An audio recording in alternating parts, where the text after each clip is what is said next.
Hello, tubers and tubettes. My name is David, and I live in Northern California, and I love California. I just got done checking one of my jobs, and now I'm going to go over to the fabricator shop. I was told that my van is inside the shop now. That's a really, really good sign. And they said they were going to work on it on Tuesday. And as much as I tried, I just could not get over there, within the hours that their shop is open. Uh, but since Monday, so today is Thursday, and I have an open day, but I've got. I was going to have just a completely open day, nothing to do, and then one of my customers called that I've been going with up in Sacramento, South Natomas, and he wants to get started. So even though it's my day off, I was like, yeah, I can meet with you today, 4:30, and I'll meet with his wife too. I am going to try to videotape some of that. I'm going to ask him if he wouldn't mind if I videotaped it. And then he's got a really cool Bronco. I mean, I've never heard of all the features on it, but it's his dream car. And I'm hoping that I'll be able to do an interview with him and then put that on my Bat Builder channel. So this will be on my Bat Builder channel too. I'm on my way over to the uh, fabrication shop, and I'm going to take my camera in as if there was something that's been done on it. But it's getting closer. It's in the shop, so that's really good. I'm a little concerned about, the pricing, getting elevated because that does happen. Sometimes it is legitimate. There are things that go up. Sometimes it could be the hourly rate for welding. I've been really, really easy with him in terms of not giving him any pressure and letting him do other jobs ahead of me and stuff. And that doesn't always mean, that I'm going to get the best deal. I think it's what I have left is about $2,500 that I'm going to owe him once he gets the front axle and gets everything hooked up. But we'll see because I've been shocked many, many times.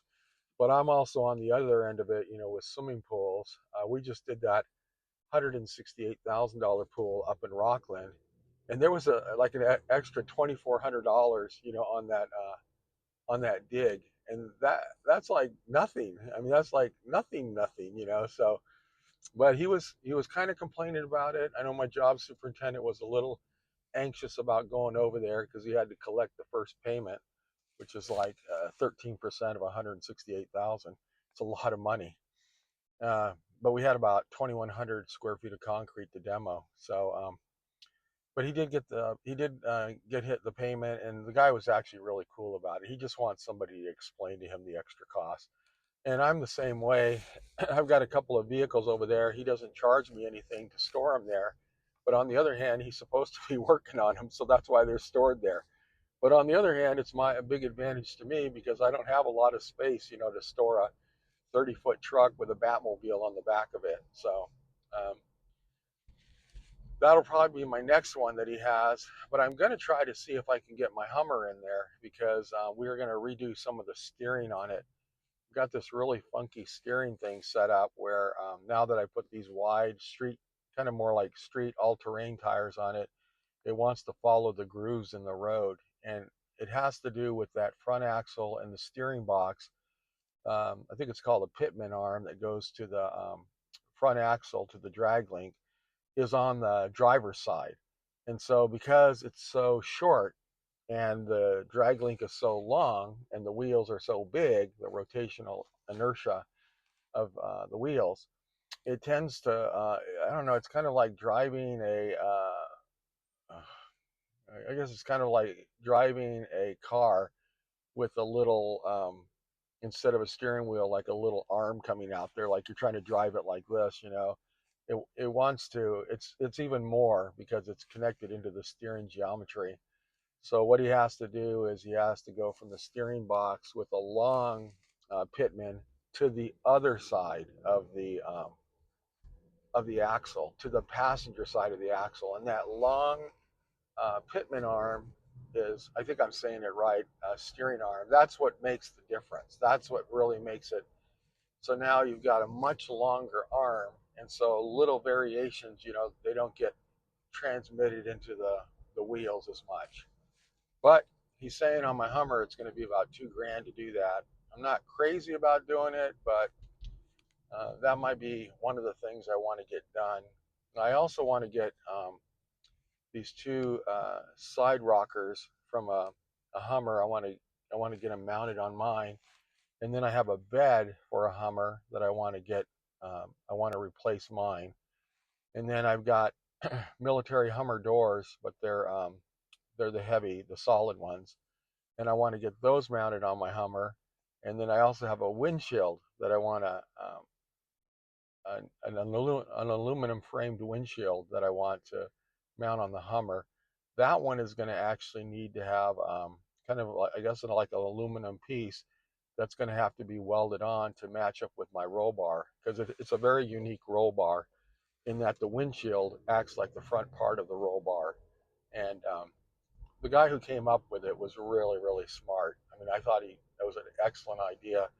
So the two arms that go out to the normal roll bar, those are going to the windshield.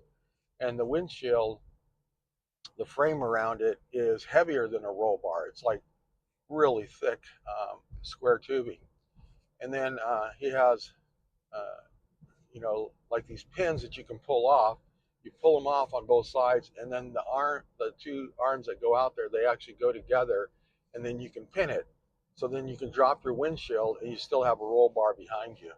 So when I put the aluminum Hummer windshield on there, I still want to have that roll bar, but I've got to get the pins on there. I've got to get the hinges on there.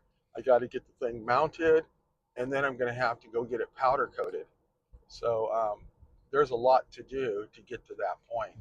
And then and they'll have to put my windshield back on there for me to drive around until this other one is powder coated.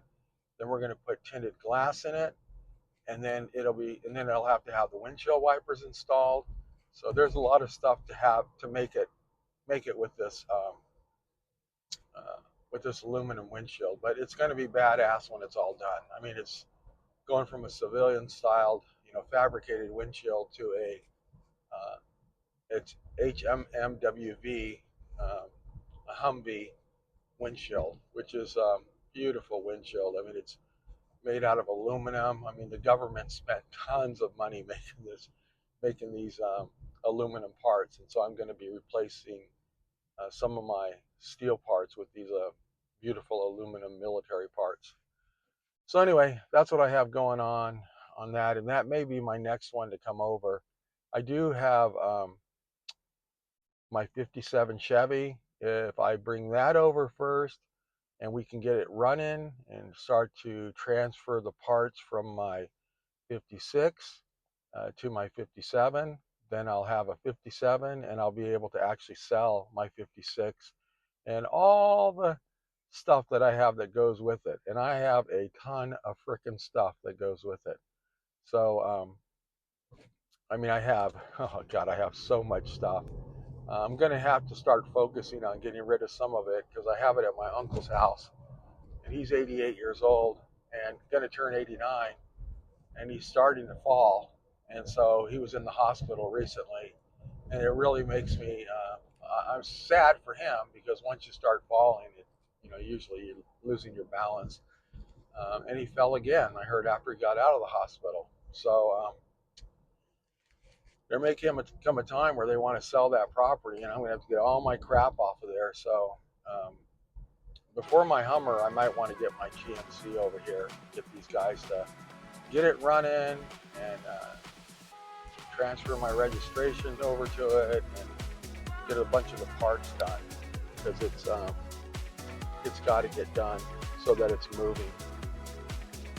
All right, well, I'm pulling up here, so hopefully I will see something being done on my van. That will be really, really cool. Thank you much.